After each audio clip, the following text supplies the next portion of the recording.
Big day in New York City for the cannabis business. We're getting the first legal store opening today. This pet pot shop aims for $1 million a year in revenue. So big day here in New York City for the cannabis folks.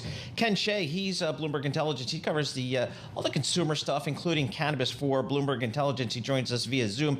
And Whitney Beatty, Josephine and Billy's Cannabis Speakeasy, joins us via Zoom from Los Angeles. Whitney, love to get with you first here.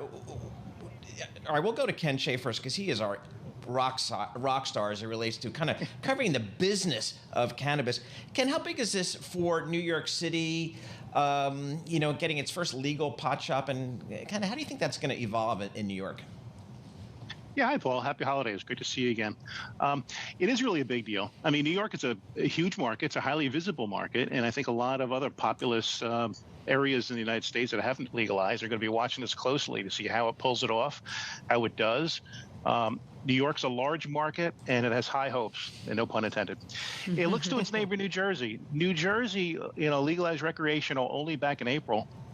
It's already up to a $1 billion run rate in sales. New York's got twice the population. So you put the math together, and you have a really big industry out of the gate. The demand is going to be there. This product's been around a long time. Yeah.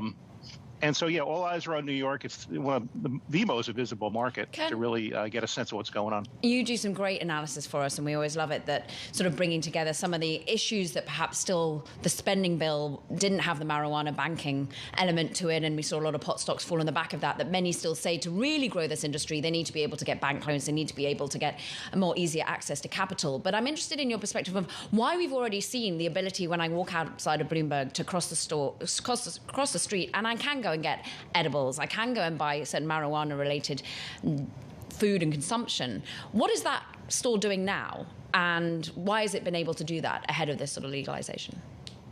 Well, New York is taking a different approach, put it that way, than many markets, and allowing, the social justice theme to allow some flexibility, and put it that way, to some operators that won't exist in many other markets.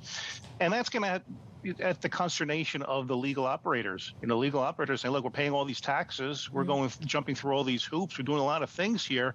Help us out by enforcing the laws on the books that, you can't have someone down the street selling it legally and avoiding taxes if the regulated entities are going to compete well.